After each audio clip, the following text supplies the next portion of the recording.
colleagues, friends, visitors, welcome to the Department of Materials here. This is a great occasion for us. We're here to celebrate the achievements of a truly outstanding individual. Julian Jones joined our department in 1999, having obtained his first degree in materials from the University of Oxford. And he came here to do his PhD under the supervision of the great Larry Hench. And many of us will be aware that sadly Larry died late last year. Julian's dissertation was on the subject of bioactive glass 3D scaffolds for tissue engineering, and that laid the foundation for his remarkably successful research career that has followed, with a series of prestigious independent fellowships, being appointed to a lectureship in the department in 2007, and then rapidly rising through the ranks.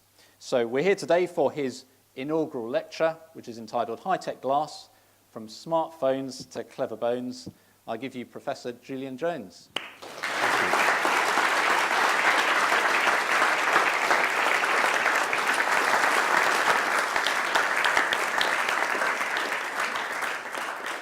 Thank you very much, everyone. That's very, very generous welcome. And so I'd like to also welcome you, and thank you all so much for coming and sharing this occasion with me. It means a lot to me to have people from so many different walks of life over my career that you're all here.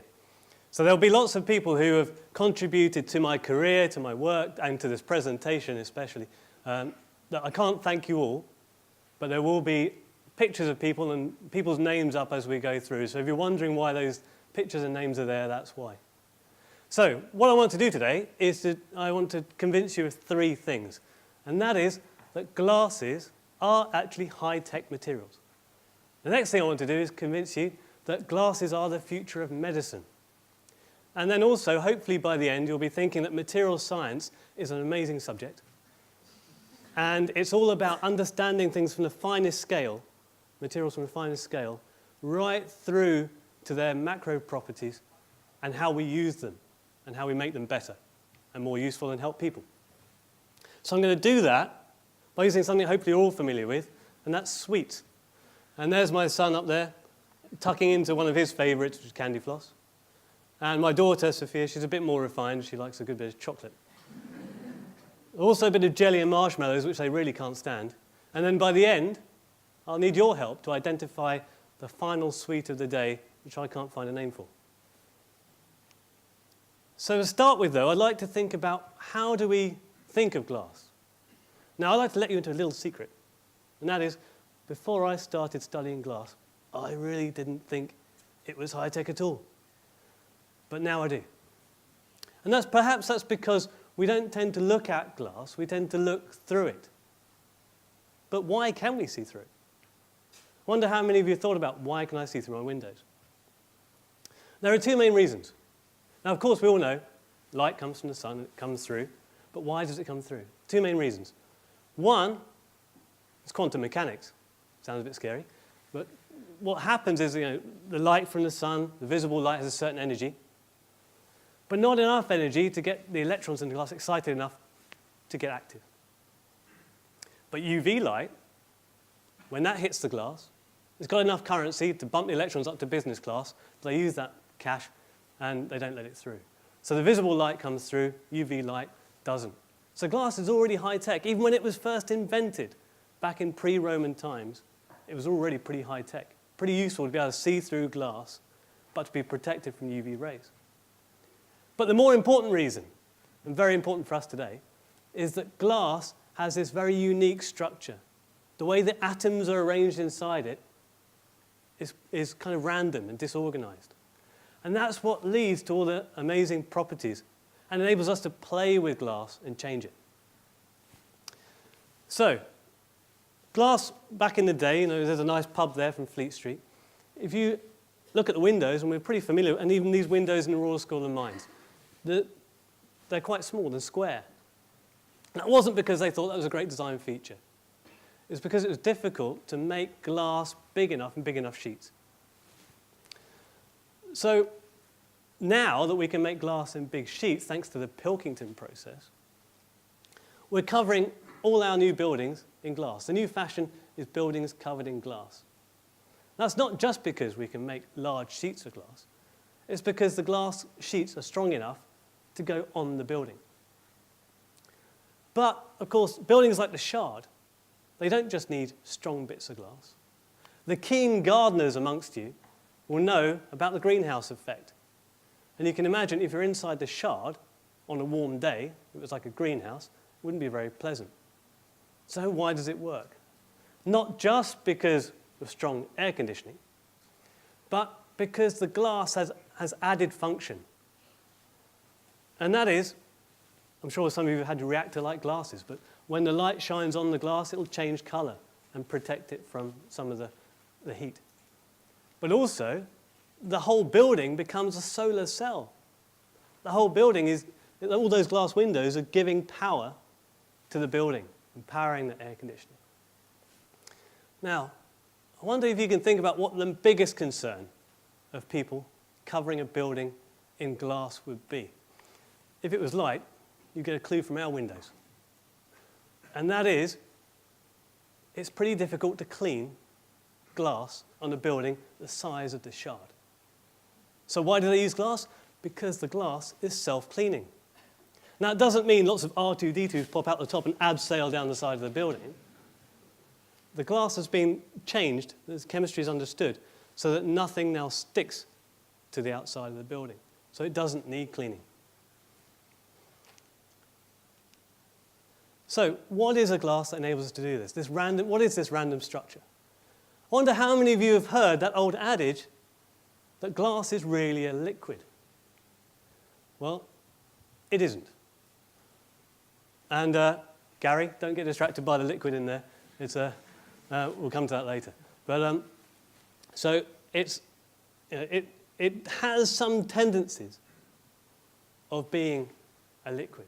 And that is, a liquid has molecules that are floating around randomly in the solution. But a glass is made of these little pyramidal-like structures, silica-bonded structures. And the way they come together is random. And that gives us transparency. It also enables us to play with that structure later. Now, how many of you at home, let's have some participation now. Those of you who've been to my lectures at Imperial will know no one gets away without doing something in a lecture. So let's have a show of hands. Who at home has a lead crystal glass? Well, no, you don't. Because it's not a crystal at all. Because crystal is the opposite of glass. Crystal is an organized structure. Glass is a random structure. Nice to see some Imperial professors putting up their hands there as well. So that's a lead. They call it lead crystal glass, but it's not. It's lead glass.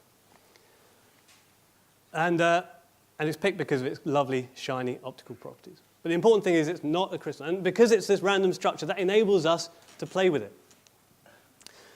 And I'm sure many of you have got one of these.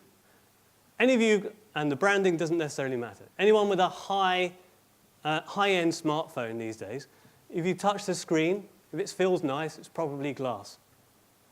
And the reason it's glass is because it scratches less badly than the polycarbonate on the older or cheaper phones. And it just feels nice.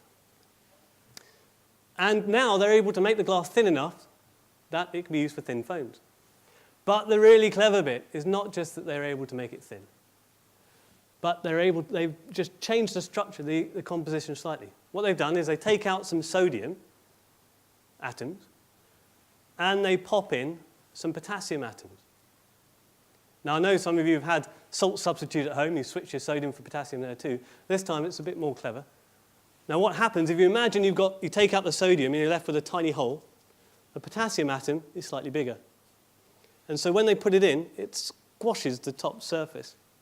And that squashing puts stress on the surface. And that makes it harder and more scratch resistant. And the different companies have slightly different ways of doing it. And it's now going to be used on high-end cars as well.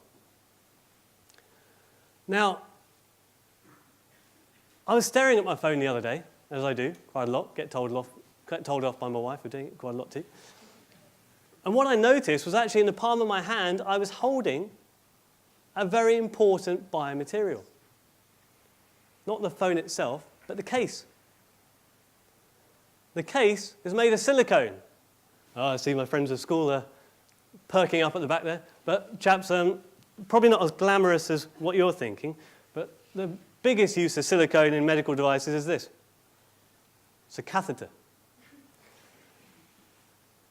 And this is actually a hugely ignored part of medical device research. So if anyone's thinking of getting into medical device research, please research catheters, because it's a big problem and a real problem in the NHS. So do that. But the point is, that's silicone. Sounds a bit like silica, but it's a flexible, floppy polymer. Whereas a glass is made of silica, and it's very stiff. So it's about time we got on to medicine. Now, back when as Peter said, I started my PhD in about 1999. And that was just at the time where the field was starting to really get going and evolve. Now, those examples of silica and silicone have something in common apart from the silicon. And that's that if I implanted them into my body, the body would react in a way and isolate them in scar tissue. It would see them as foreign and isolate them in scar tissue and basically try and push them out. In fact, there was a story in the news a couple of years ago where someone was driving on a highway, had an accident, woke up from a coma, the doctors had put him back together, went back to his normal life. 20 years later, he cut himself shaving and a piece of glass popped out of his chin. And that was because a little bit of windshield had gone into his chin. The doctors had missed it, but the body had isolated it in the scar tissue and just pushed it out over time. Some of you may have had splinters and had the same thing. Over time, eventually gets pushed out. So when people were first using materials in medicine as implants, the philosophy was to use materials that had as minimal reaction as possible from the body. So they were thinking the most corrosion-resistant materials, things like stainless steel. But the problem with those inert materials is that the body sees them as foreign and it encapsulates them. And eventually, they do get rejected.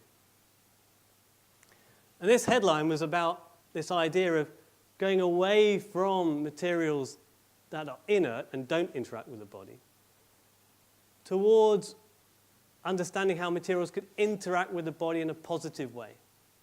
Start telling cells what to do in a good way.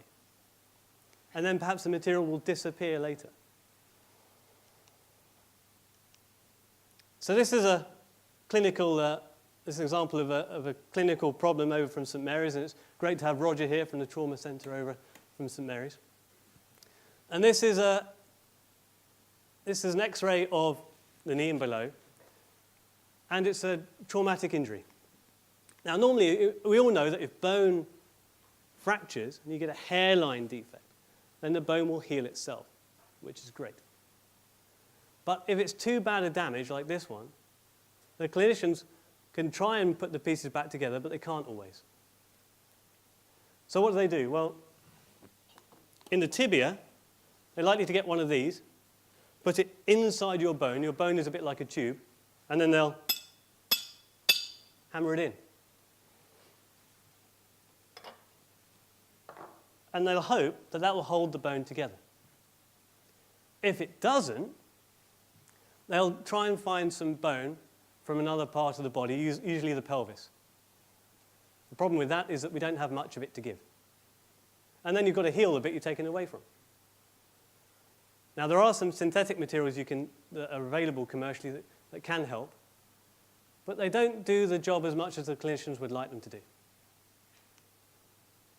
So the idea is that if someone's got a hole in the bone that doesn't repair itself, the idea behind regeneration is that we'll take a material, it will be implanted into that defect, the material will then allow blood to come in, and in that blood will be cells. And those cells are going to do the job we need, the natural process of healing. They'll attach to the sides of the material, and they'll lay down their building blocks. And over time, as the new bone grows, the scaffold goes away, leaving the patient as good as new.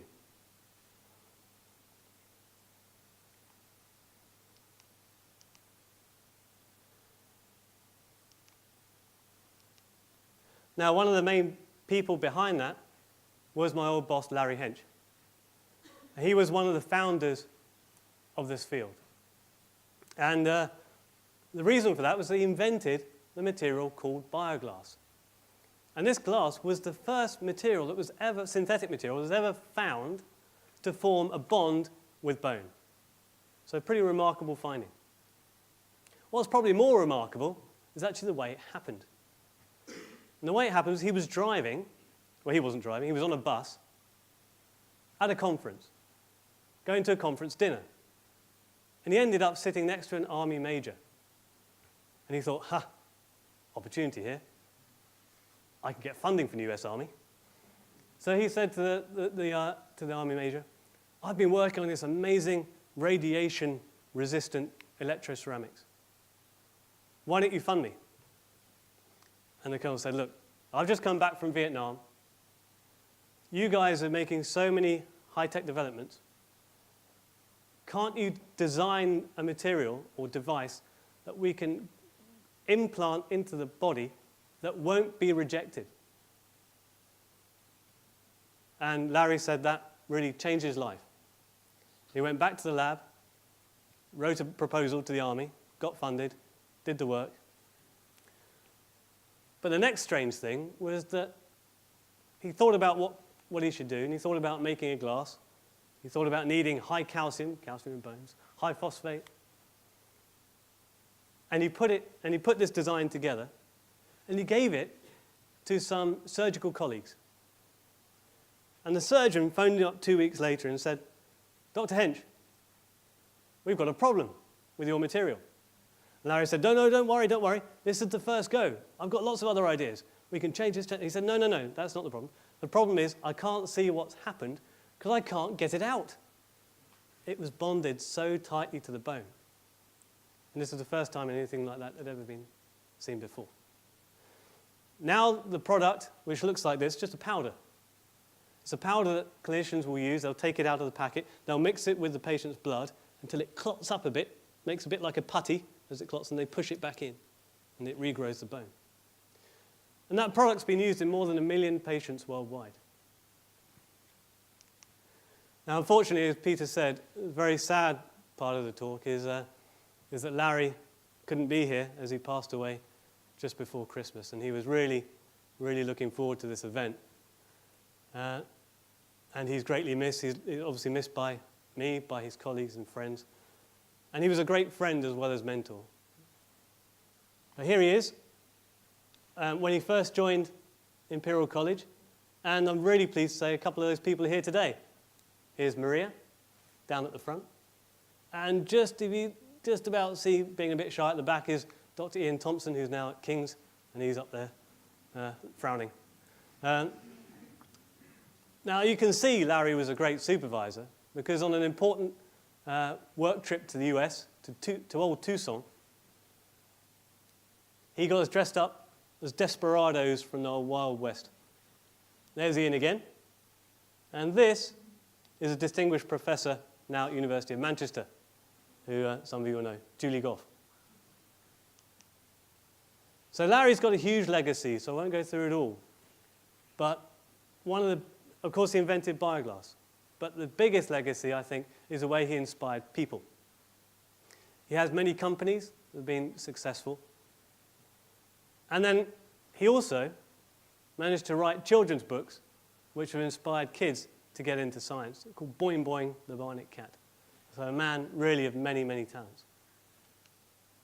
And he's left a legacy at Imperial. This is Ollie, who's here. There he is. One of my ex-PhD students who got the inaugural Larry Hench Prize for the best PhD student doing biomaterials at Imperial. And that's still running and will continue to do so. But one of the biggest things Larry did when during his 10 years at Imperial was discover why bioglass works so well. And he did that in collaboration with Dame Julia Polak. And actually, I have to thank both of them, because if it wasn't for them, I wouldn't have met Claudia, my wife, because she worked for Julia, and we met at a Christmas party. So there we go. Anyway, so the thing that they discovered together with Yanis Shinos, a PhD student, was that when they put this glass in with cells, it released ions, calcium ions, silica. And it was those ions that were actually telling cells what to do. That's really important. We'll come back to that later. So it doesn't just bond to bone. It actually releases these ions that tell the bone cells to get active, and tell them to get going and make new bone. And I think that this idea of the ions doing something is what led to guys getting together and coming up with the idea of bioglass in toothpaste. Now, I don't know how many of you use Sensodyne Repair and Protect, but it contains bioglass. It doesn't say so on the box because it might put people off brushing your teeth with glass, although most toothpaste contains silica anyway, which is effectively glass. So it's no different. Anyway, but it contains the active ingredient, bioglass. So why do we have sensitive teeth? Well, it's because we have these. If you have sensitive teeth, it's probably because your enamel is not quite covering all your teeth, and you get some dentin exposed. And in your dentin, you have these little tubules that lead into the pulp cavity where your nerves are. So hot and cold things, painful. Now, some of the original toothpaste for sensitive teeth contain anesthetics. So you brush your teeth, deadens the nerves temporarily, and you feel you're doing okay. The difference in the toothpaste containing the bioglass is it dissolves, releases calcium and phosphate, and then basically tells mineral to deposit on your teeth. And that is natural mineral, just the same as it's on your enamel and your dentin. So how did I get into this line of work? Well, I was at Oxford doing my research project, and I just got this graph. Doesn't matter what it is. But I just plotted it on the computer, and a lecturer walked up behind me, and she said, you've just got some interesting results? I said, yeah. She said, great. I've got a lecture competition I was supposed to be organising tonight, and I don't have any entrants. So you're talking. I'm like, really? The winner gets 50 quid. I said, I'm there. And terrible, terrible presentation I gave. But I won, because there was no one else there. And I went on to the Institute of Materials in London for the regional final. And what happened there, Larry heard me talking about wanting to do biomaterials, and he said, come and work for me. I had no idea who he was, and went home and went, oh dear, yeah, that would be quite good. So I came to London and worked with Larry. Before that, I was at Eastbourne College. Here's me, just started, proud parents on first day at the big school. And unfortunately, yes, my father also passed away a couple of years ago. Now, he was my first inspiration for doing science because he was a chemistry teacher. And everyone wants to be like their dad at least at some point in their lives. But then I maybe thought maybe that's not such a good idea. But then I was taught chemistry by Roger Edmondson, who's at the back there. So thank you very much, Roger, for coming. And thank you for inspiring me in those chemistry lessons back in the 90s. And it's Roger's enthusiasm that made me carry on a chemistry-style career. And it's for him that I applied to Oxford as well. So thank you, Roger. So I went to Eastbourne, but before Eastbourne, I was brought up in an area that's rather different from South Kensington. And the neighbours are a bit different too. But it was great fun, great childhood in the countryside. So countryside, Eastbourne, Oxford, London.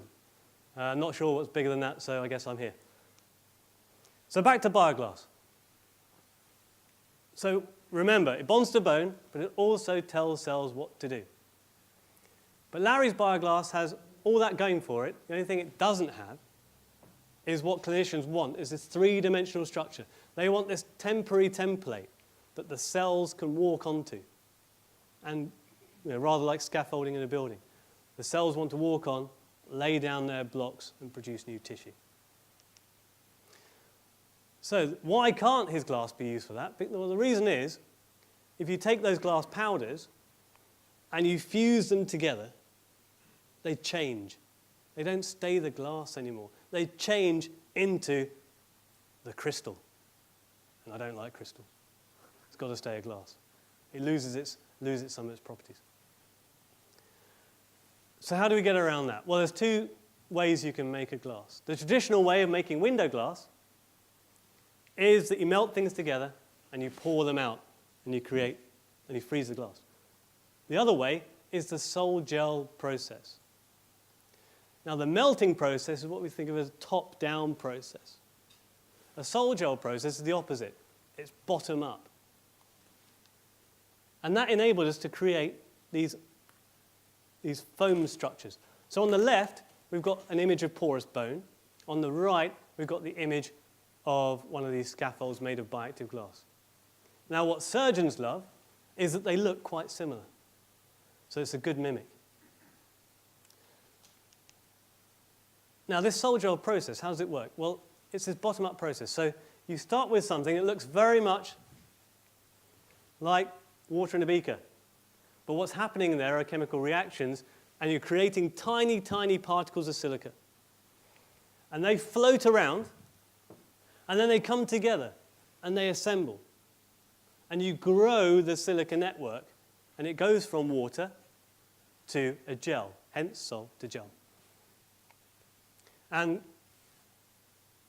this is a point where I'd like to sort of acknowledge a huge body of work we did with some of my collaborators who are here. So Mark Smith, who you'll hear from later, Bob Newport, and John Hanna. We've spent a lot of time investigating pretty much all you can about this process. It's been great fun. Now, how do we make them porous? How do we make these foams? Well, this is where our first sweet comes into the discussion. And that first sweet is the famous French meringue. Now, you might be thinking, he's already stretching this a bit far. That doesn't really look like a meringue. But the way we make it is exactly like you make a meringue. And I know that because my mother makes amazing meringues. So, you start off, how do you make a meringue? You start off with your egg whites.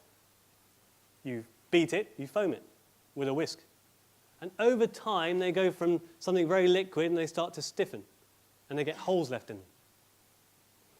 And that's exactly what we need to do with this process. We start with the water, we foam it, and we need it to stiffen. And the way this stiffens is through that network growing. So we're growing this silica network, and it's forming together and getting stiff and setting. So the only thing we need to do is get those holes, those pores into it by foaming. Now, what the sol doesn't have, that the eggs have, is the ability to keep those bubbles in there. So what I'd like to do now is introduce to you Pilar Sepulveda, who actually invented this process back in Larry's lab, back in about the year 2000. So Pilar, please come out. Come. And now what she's going to do is demonstrate to you the process. But I know, Pilar, you like a bit of competition. So we're going to bring up my first PhD student from 2005, that's Gaush, and my current PhD student, Hung Kai. Now, Pilar, if you go down the end, that's a smaller lab coat. So if you just put those on. Now, who today has washed their hands with soap? That's a few more than what the students normally reply. Now, have you noticed what happens when you wash your hands with soap? Now, when you wash your hands without soap, you still rub your hands. And you may think you're not getting any air into the water. That's not true. You are. So the difference is when you wash with soap and you rub with the soap and you get those bubbles forming, what you're doing is keeping the air in the water.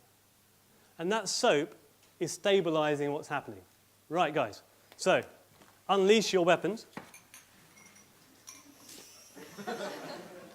So what they're doing and I'll explain to you the rules at the same time. Right, so the rules are, you have a foaming tool, you have 100 millilitres of water, everyone's got the same, and you have in your syringe, if you will locate your syringes, you have surfactant. You can decide whether to keep the black thing in place or not. I'd recommend keeping it in place. Right, so you've got your syringes. Right, so everyone's syringe in hand? Oh, yeah, have you found the on button? That's a good point. Right, okay. So what I will do is give you 20 seconds to produce the best foam. And what we're looking for is stable foam. So we need it to be expanded up, and then you need to pour it into the molds, just like we would need to do in this process. Okay, are you ready? 20 seconds starting now. Now what they're doing, you see, if you look at the diagram, is they've got the sol. They're doing the vigorous agitation with the help of surfactant. And what they're looking for is getting bubbles to stabilize in the sol. And then when they're happy with it, they will pour it. Right, 20 seconds is up. Pour, pour, pour.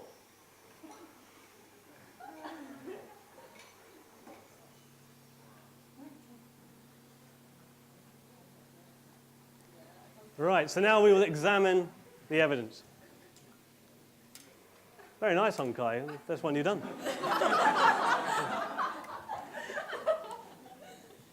Little bit of spillage there. We need a bit of Mary Berry, don't we? Gouache, or lots of collapse going on there, Gouache, I'm afraid. So the winner is my mentor, Pilar.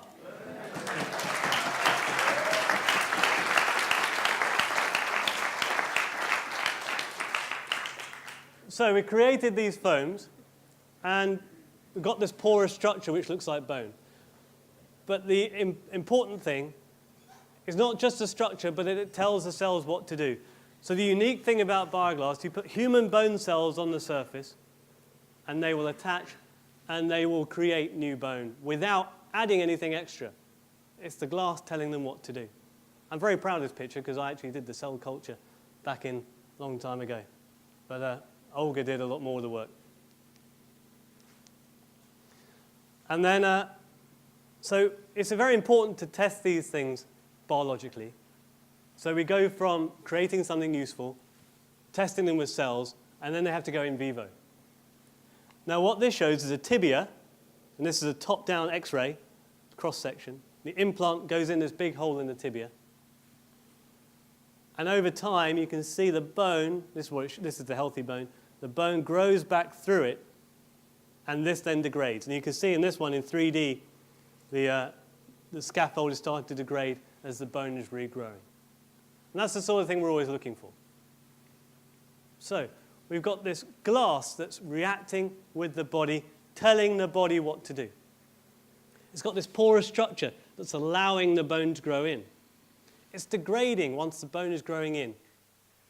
So what is it not doing? Well, it's not getting around this problem. But if you used it in a tibia, you still need to put this metal shaft to keep it in place. So we need things that are a bit more flexible. We need things that will take some flexibility. Now, the amazing thing about glass is if you make it thin, it becomes very flexible. And actually, it can be quite strong.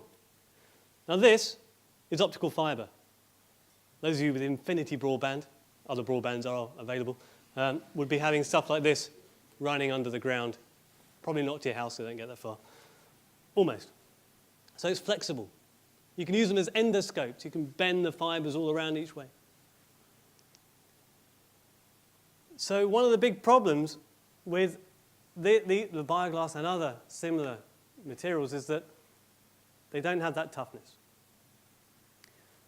So we move on from 1999, that headline, to the Daily Express in 2009. Doctors, we can keep you young. Now, could mean anything. But if you look underneath, new body parts will reverse the signs of age. So they're saying in 10 years again, there will be organs available off the shelf that clinicians can put into your body and keep you young. So to try and do that, we need this mechanical changes in the glass. So Gausch and colleagues at here and at Nagoya Institute of Technology, where I'm a visiting professor, have been working on this cotton wool process that Gausch devised. So what happens is that you have the sol, still sol gel, sol in the needle, and an electric field basically spins it out to a collector. Now, that is very similar to what Lizzie's doing over here, making candy floss. And the properties of the material are almost identical to candy floss. You can see it spinning out there. Whee! So, what can we use candy floss for? Well, you can use it any way you want the properties of bioglass, but something a bit more flexible. So one option would be a dentist putting it into the bone under the teeth and regenerating the bone in the jaw. But really exciting work coming out of the US from a company called MoSci is they've got a different type of bioglass that they've done this spinning with. And they've been able to regenerate and heal wounds in the feet of diabetic patients where those wounds were never going to heal in any other way. And they were healing them within a matter of weeks. So Karen's over there. Maybe he'd like a bit of candy floss. There's Karen over there. He's ready. So we think that these properties, this flexibility, for some reason, is great for diabetic patients, but we don't know why. We don't know whether it's the structure. We don't know whether it's the ions. So we're hoping to find out. But that's never going to take load. With candy floss, you know what candy floss is like, right? It's never going to take load. So the big mission that we've been working on for the last 10 years is getting flexibility, toughness, strength, all of the above, into a material, but keeping all those amazing properties of the original bioglass. So how do we do that? Well, what we do, we take this bottom-up process. We're creating these networks. But while the silica network is growing, we're introducing the polymer in, and the two things intertwine right at the finest scale, a scale that we can't see, a scale below how much your fingernail grows in an hour. It's that fine. And that's important because that's the only way we're going to get these properties. And the reason we can do that is because the sol gel all happens at room temperature. So you're not going to damage your polymer. Now, that's quite easy to do, as Gausch found. But if you just put the two things together and make a scaffold and drop it into water, the water pushes in and pushes everything apart. And it dissolves just like sugar.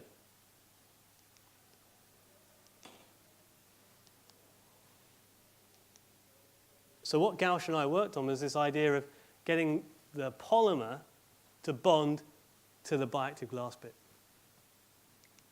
And he did that by using this tiny molecule called, which had groups that could react with the polymer on one end and silica groups on the other end that will bond to the silica, the glass. So that when you mix it together, you grow this thing called a co-network. Network of one, network of the other, and they're knitted together. And then, when Gausch drops it into the solution, notice these high-tech degradation studies carried out at the world's #4 university.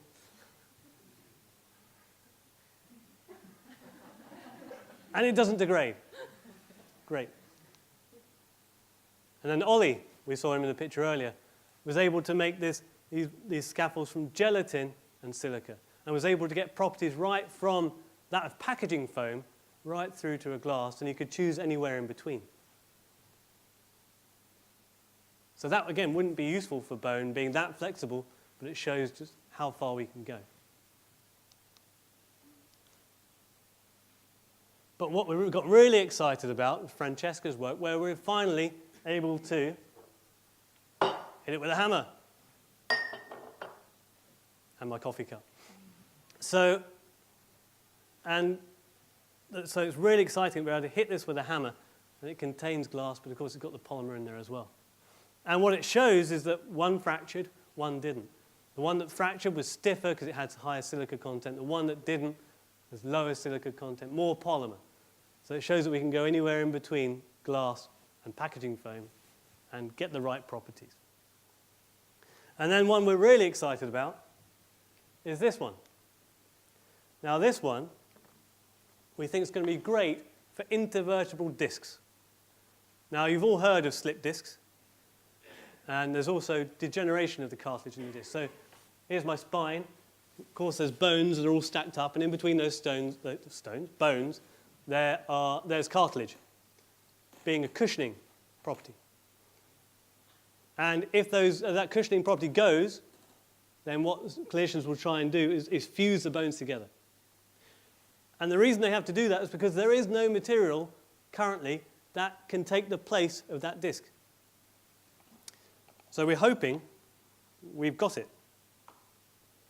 So this is glass. It's an amorphous material, but it bounces.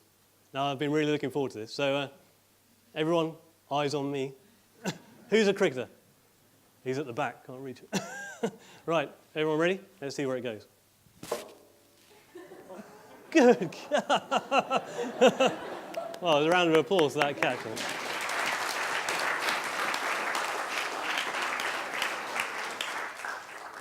So yeah, Justin, one of my PhD students, very proud, very proud. Right, so but then really interesting as well was that when Francesca gave me one of these before she got the bouncy one, in a group meeting, I looked at it and I said, "Oh, you're nearly there. It feels almost right." And then went, I'm like, "Oh no, I've broken it." We put it down and got on with the meeting. At the end of the meeting, I said, "Where's that one that's cracked?" And I couldn't find it because the crack had gone. So she's giving that a real good tug. She's cut it in half, put it back together, and it's healed. So this is a material healing itself, let alone the body. And the reason it does that is because of the way the bonding is happening inside. So she's cutting permanent bonds and dynamic bonds. The dynamic bonds come back and grip it back together. But we've got to make these into scaffolds. So this is where our next sweet comes along. Chocolate. Oh, it's gone. So we want to make it into scaffolds. We want to make it into scaffolds. Of course, we could foam it like we did before. But there are several reasons why we go away from foaming and towards 3D printing. One reason is that we can, because 3D printing is a layer-by-layer process, we can choose almost any pore architecture we want. So the clinician could send us a CAT scan, a CT scan, and say, "I need this." We can feed it into the printer and print it. The other reason is the size of those pores can be very important for the application, and we can control that. And the other reason is that if you line up these struts, you can get very good mechanical properties, much stronger than you can with a foam. So that's 3D printing chocolate. Chocolate's actually quite easy to print because you can warm it a bit, it becomes soft, and then as it cools, it gets harder again. But instead, we use the sol gel process where we go from going from the sol again to the gel. So we print the sol and then it gels as it prints. Now, what we found is that when we get that pore size right, we get really exciting results in terms of what the cells do. Now, this again is cartilage. And cartilage, as many of you know, is a real problem. It doesn't heal itself like bone does. So this is a really important area. Now, what we found when we put cartilage cells onto these 3D printed scaffolds was that the cartilage cells produced a particular type of collagen which is specific to articular cartilage, the cartilage in your joints. And that's really unusual. And as you know, cartilage is an amazing material. It not just acts as a bearing surface, but it's also a cushioning material too, something we can't replicate. But if we can grow it in the joint and let the body do the rest, then we've got a chance. Oops. And Amy's also been 3D printing the traditional bioglass. And she can do that by changing the composition so it doesn't crystallize into the ceramic.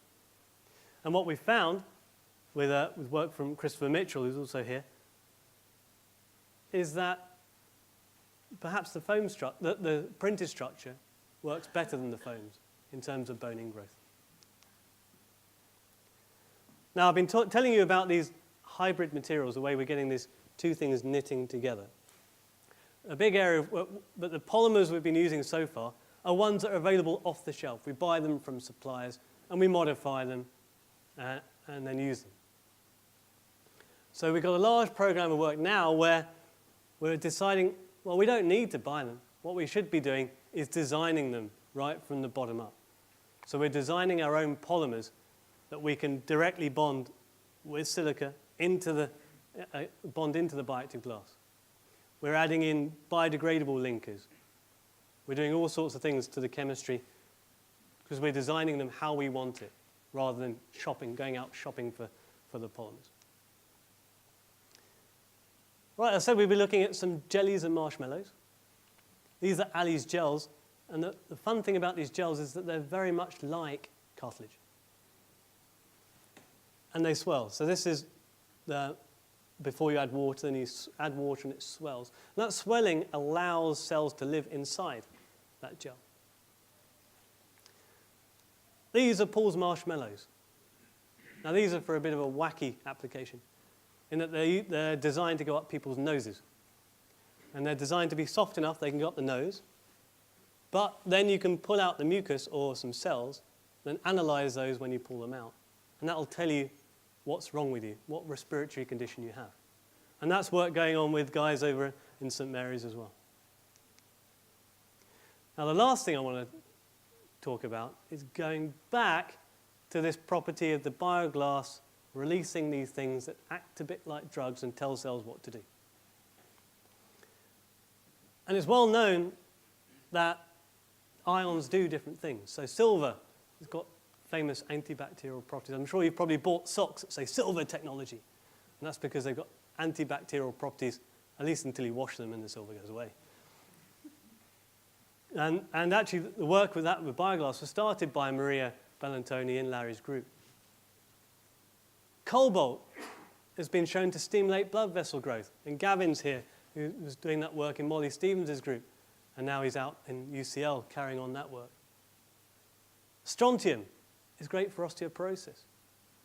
The strontium tells the cells that take bone away to stop, but keeps the cells laying down bone active. And Molly's group's doing a lot of work on that. And I'm really excited about lithium, because that's good for your knees. How did they find out? Because people taking lithium drugs for mania, when they had bad knees, their knees got better. Now, a lot of this is based on work that's been taken by pills. But of course, pills go in and they go systemic. You take them into the stomach and they disperse the drugs. So the idea here is that we make tiny, tiny particles. Again, too small to see. And when these particles go into your body, cells take them up. But the cells don't actually notice they've taken it up. So that's ideal for sort of being a Trojan horse and delivering some of those active ions into the cells. So for example, you could load one of these particles with strontium, and it can be taken up into cells and deliver that strontium inside the cell as the particles degrade inside the cell. And these guys have been doing a lot of work on this, and they've even found some particles that seem to kill cancer cells quicker than they kill healthy cells of the same tissue type. So that's really exciting, but that's for another story. So this is an image that Shu took of the particles entering the cells and doing their stuff. So this is really high-end microscopy. So I was saying I needed your help. I need to know what suite to call this. The best I came up with was Tic Tac, but I'm really not happy with that. Other small sweets are available, probably, but I don't know what, otherwise I'd have called it that. So, all that remains for me to do now is to say, hopefully I've convinced you that confectionery is the future of medicine. And perhaps, if we had a headline for tomorrow, if anyone who wrote headlines was here, they might do that in a very aptly named tabloid. And perhaps in 10 years, great things will happen. So the last thing to do is to thank my group members over the years, in addition to those people you've seen. And the group's changed quite a bit over the last few years. And this is the most recent one. And thank you all very much for listening, but also I'd like to, special thanks to, of course, my wife Claudia, my mother Diane, Delia for always helping when I need to go traveling, and family friends for being here, and mentors, Bill Bonfield, thank you very much for your mentorship when I was doing my fellowship. Larry, of course, and all the other collaborators and colleagues and friends that are here. Thank you for listening.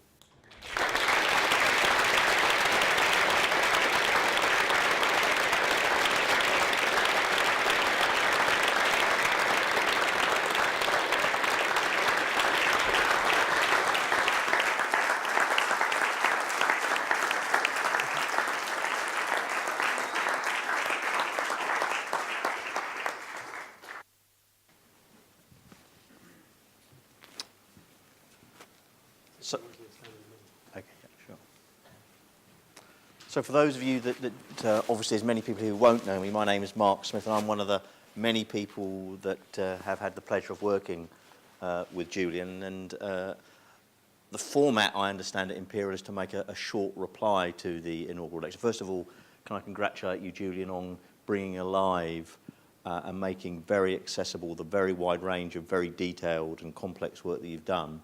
And I think it was a great way of spending an hour. I certainly, an area I thought I knew a little bit about, I certainly learned a lot in the last hour, so thank you very much for that. It was fantastic. But I want to reflect back, because I've been very lucky to be involved very early on in Julian's career, because here we have myself and Professor Bob Newport, who's in the front row over here, were at the time colleagues at the University of Kent, and we're in a materials department, we feel a little bit outnumbered because we're a couple of physicists who actually had really one interest. You know, you dress it up a bit, but really we had one interest, which was to answer one of the questions that Julian posed at the very start, which is how do you describe the structure of a disordered material like a glass? Bob's a scatterer, both neutrons and X-rays, and on an NMR spectroscopy. And what we'd done is basically combined the data sets from both of those materials to come up with a description of a glassy material. And we were working out what to do with this. It was technically very interesting, but what do you do with it? And we realised that Larry Hench was here, who we didn't know, and was doing some very interesting work on bioglass. So around about 2000, Bob and I kind of plucked up the courage to come and have a chat with him, because we realised he was an enormous figure in the field, and he granted us an audience. And we had a very nice cup of tea with him in this building, where basically the point that Bob and I made, we should put a grant application in. That was the kind of thrust. And Larry's response was very generous in a way, was a good idea provided you write it. And that's exactly what we did. We did, and he was very, to be fair, he was very supportive of us and helped in the draft. But it was very clear when we started, and it was funded. This story wouldn't have gone very far, I guess, if it wasn't funded. But it was funded. But it was very clear that while Larry was a huge inspiration, he didn't want to get involved in the detail of the project. And so he delegated. That's one of the great skills of leadership, is to delegate. And he effectively delegated to Julian to be the Imperial person on the ground doing the project with Bob and myself, which then started off a period of somewhat over 10 years of doing some of the work that you've heard about. And I'm going to just recount a couple of Julian stories from within that period. Nothing too scandalous. I can tell you the scandalous ones later, actually, in the bar. But no, the first one was because of the expertise that Bob had in using synchrotron X-ray sources, we could do very fast diffraction. And what we wanted to do was follow the reaction of the bioglass with simulated body fluid in real time with X-ray diffraction. And that's a very challenging experiment. It's not only challenging because to collect the data, but you actually have to design a cell which you can put in the beam and inject the simulated body fluid in real time and then take the data. So we did this at the SRF, and Julian used to come along with us to do the experiment. Now, one of the things that she's kind of hinted at is these materials are quite brittle. And the problem with that experiment was you had to cut it very thin to actually get it thin enough for the X-ray beam to diffract off it. And it wasn't that easy, was it? So very late at night, on about the 20th attempt to cut it, as it all kind of fell apart, there was some very colourful language later on. But we eventually did manage to cut one that was thin enough to do the experiment. And at that time, I was very impressed. Not with the language, I have to say, but actually with the perseverance. Because we were on the point of saying, well, we should give up and go home, basically. But Julian kept saying, no, we'll definitely get one. And he absolutely succeeded. And I think that's an indication of his tenacity as a scientist. The other one, which I'm surprised you actually didn't use, was one of the things that we discovered, which in retrospect may be obvious, but I'm still astounded. I don't know whether my colleagues are, but I'm still astounded by this, is when you put it in a simulated body fluid, Julian made the point several times that these ions move all over the place. But they absolutely move at a tremendous, the calcium comes out almost instantaneously from the surface, almost instantaneously.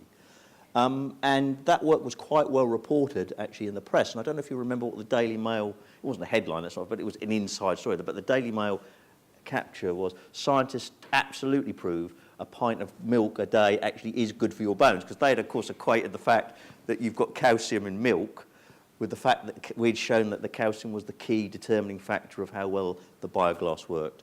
So I think you should, somewhere on your website, have that headline, because I think that's probably what you'll be remembered for, that you proved that milk was good for bones. But there you go. It was a bit dodgy. But nevertheless... I can tell you why I didn't. It's because the Daily Mail article didn't mention names.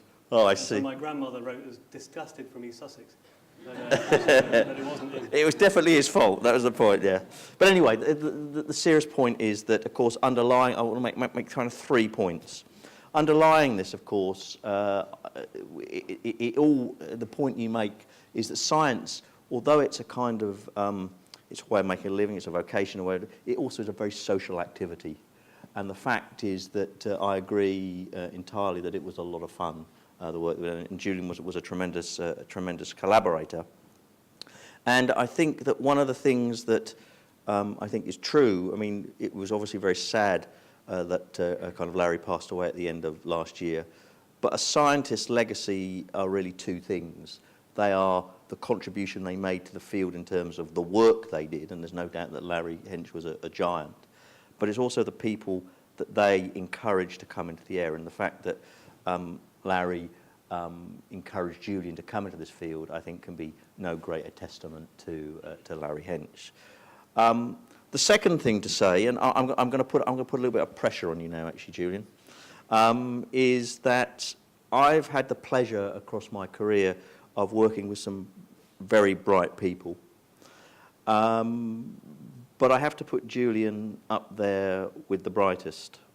And when Bob and I met him for the first time, it was clear almost instantaneously, because he was very young. Okay, he was still in his PhD when we met him.